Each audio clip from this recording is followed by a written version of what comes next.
शर्त इस तरह ही और वो यही नहीं है कि सिर्फ वो काफर जड़े ने वो ही साढ़े मुसलमानों के अंदर किहड़ा कि असीं तस्लीम करन दे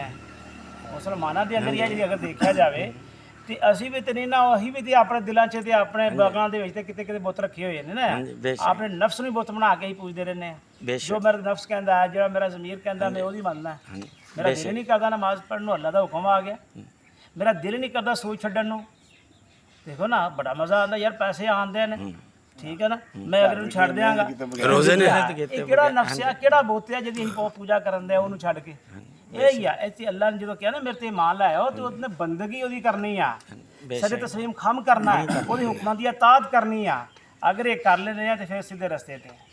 बेशक ये लफ्ज़ नूं समझण दी जरूरत हैगी आ जिहड़ी मेरी दावत पर लब्बैक है कहते हैं ते फिर असीं अल्लाह दी पुकार भी सुन अल्लाह नूं असीं पुकारिया अल्लाह ने भी सुन लिया बिल्कुल ठीक है ना ਇਹਦਾ मतलब फिर अल्लाह ਨੂੰ तो नहीं पुकारते पे किसी होर ਨੂੰ पुकार के ਉਹਦੇ ਕੋਈ ਹਾਜਤਾਂ ਆਪਣੀਆਂ ਜਿਹੜੀਆਂ ਪੂਰੀਆਂ ਕਰਨ ਦੇ ਆ ਹਾਂਜੀ ਵੀ ਜਦੋਂ ਸੂਦ ਵੀ ਖਾਣਾ ਹੈ ਰਿਸ਼ਵਤ ਵੀ ਖਾਣੀ ਆ ਫਿਰ ਡਟਾਈ ਦੇ ਨਾਲ ਖਾਣੀ ਆ ਫਿਰ ਉਹਦੇ ਤੇ ਦਲੀਲਾਂ ਵੀ ਦੇਣੀਆਂ ਹੈ ਕਿ ਵੀ ਇਹ ਸੂਦ ਨਹੀਂ ਹੈਗਾ ਇਹ ਰਿਸ਼ਵਤ ਨਹੀਂ ਹੈਗੀ ਆਪਣੇ ਕੋਈ ਬਣਾ ਕੇ ਘੜ ਕੇ ਹਾਂਜੀ ਬਿਲਕੁਲ ਉਹਨੂੰ ਜਸਟੀਫਾਈ ਕਰਨਾ ਹੈ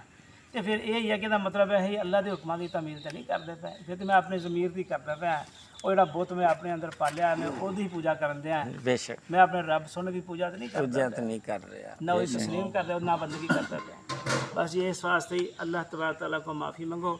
और अगर कोई कजी टेढ़ कोई इस तरह की है और वो इंसान है ये हो जाती है तो फिर अल्लाह तबारक तआला को तौबा कर देना चाहिए दुआ खुदा है दुआ लो जी